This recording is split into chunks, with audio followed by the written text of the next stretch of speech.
Herkese selamlar kıymetli dostlar. Umarım iyisinizdir, güzel bir gün geçiriyorsunuzdur. Bugün Fenerbahçe maçı sonrası Avrupa ve dünya basınında neler yazıldığı ile ilgili beraberiz. Victor Pilsen tabii ki maça damga vuran isim kesinlikle hakem Allard Lindhout oldu. Yani Galatasaray'la gururlandık. Harika bir Ajax galibiyeti, Ajax zaferi sonrasında bir de üstüne Samsunspor olunca Fenerbahçe'de tadından yenmezdi bir galibiyet ama olmadı. 0-0 berabere kaldı ama 90+7'deki pozisyon, penaltı pozisyonu sadece Türkiye değil dünya basınında da gündem oldu. Yani çok sayıda yazar, ben yabancı basınında da bazı yazarları takip ediyorum. Açıkçası onlar da pozisyonun penaltı olduğunu söyledi. Birçoğu penaltı olduğunu söyledi. İçlerinde tabii ki ilk önce John Duran'ın faul yaptığını söyleyenler de var. Bunu da belirtmek isteyelim. Puanını 7 yaptı. Victor Pilsen'in de puanı 8'de. Fenerbahçe önümüzdeki yani gelecek UEFA Avrupa Ligi serüveninde Ferencvaros'u ağırlayacak İstanbul'da. Evet bakalım Fenerbahçe'nin pozisyonu ve maç dünya basınına yansıdı. Çekya basınına yansıdı. Özellikle de hepsini okuyacağız.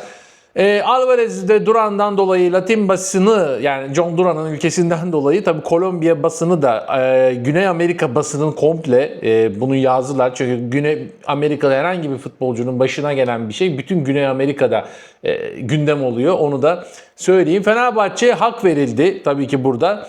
İlk önce neyle başlıyoruz? Marca gazetesiyle başlıyoruz. İspanya'dan tartışmalı bir sonla Edson Alvarez'in takımı Avrupa Ligi'nde berabere kaldı demiş. Marka'da tabii ki Edson Alvarez'i ön plana çıkarmış. Nasya Sakrakol gazetesi John Duran eleştiriliyor.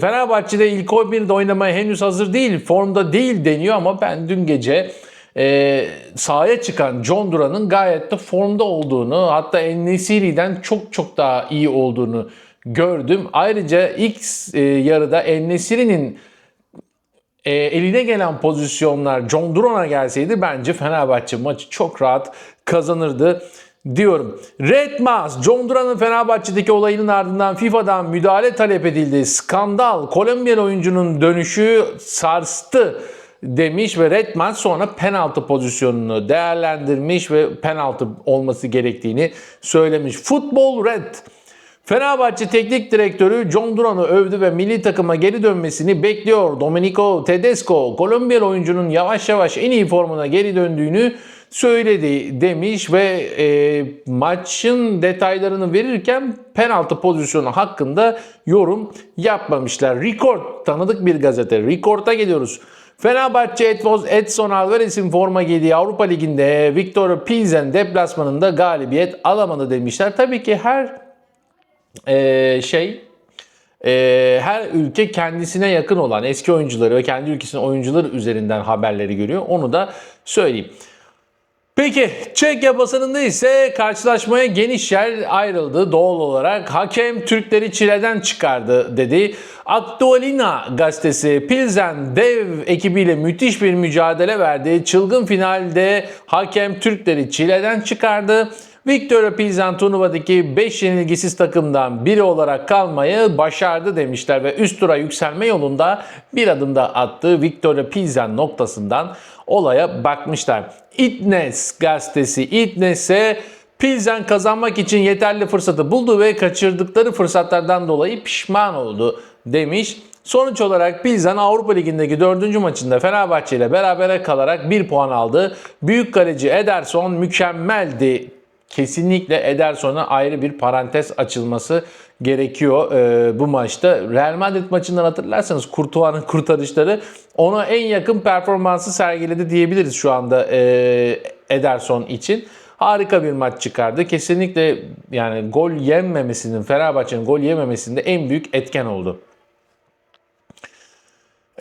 Seyircilerin hayal kırıklığına uğrayacak sebepleri yoktu demiş. Kim demiş bunu? Yine Çekya'dan Nova gazetesi demiş. Çok gol pozisyonu var, gol yoktu. Seyirciler gol görmese bile hayal kırıklığına uğramamak için hiçbir sebepleri yoktu. Hem ev sahibi Victoria hem de konuk Fenerbahçe pozisyonlara sahipti. Ancak kaleciler, defans oyuncuları ve şans savunmaya yardımcı oldu demiş ve Pilsen için tek eksik şey goldü diyen de Pilsenski gazetesi, yine Çekya'dan bu gazetede.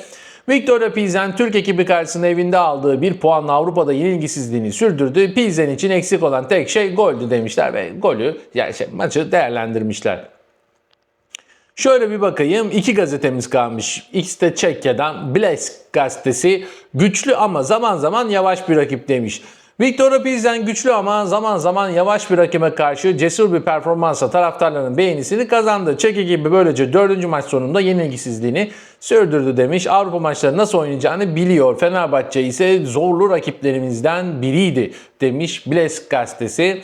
Ve son olarak da Ruik şöyle demiş. Viktoria Pilsen Roma'nın ardından bir diğer favoriyle daha karşılaştı. Pilsen yıldızlarla dolu Türk ekibiyle golsüz berabere kaldı diyerek Fenerbahçe'yi yüceltmişler tabii ki. Tabii şunu da söyleyeyim, yani Fenerbahçe'nin de evet oyuncuları çok iyi ama belirli noktalarda böyle patlama yapamayan oyuncuları var ki şu anda bir söylenti de var. Goretzka söylentisi, Fenerbahçe ile ilgili bir transfer olabilir.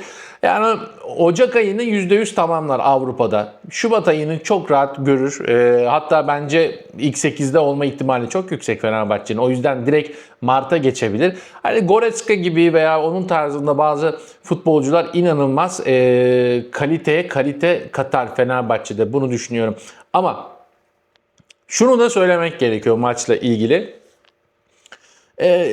Bu tamamen benim kişisel yorumum. Yani Fenerbahçeli kıymetli dostlar katılır katılmaz bilmiyorum ama bence Talisca ile olacak gibi değil. Yani sağa sola verdiği iki güzel pas veya işte oyunda yakalanabilecek bir frikiğin gole dönme ihtimali üzerinden oyun içerisinde ayakta duramayan, her pozisyonda Süper Lig'deymiş gibi yere düşüp faul arayan bir futbolcu Fenerbahçe'nin ataklarının olgunlaşmasında büyük engel oluyor. Yani Fenerbahçe birçok pozisyonunda Pilsen defansına değil Talisca'nın duvarına takıldı ve o topların hiçbirini tutamadı. Sürekli faul aradı rakiplerinden. Evet aldı ama aldığı fauller sonuca gitmedi yani Fenerbahçe.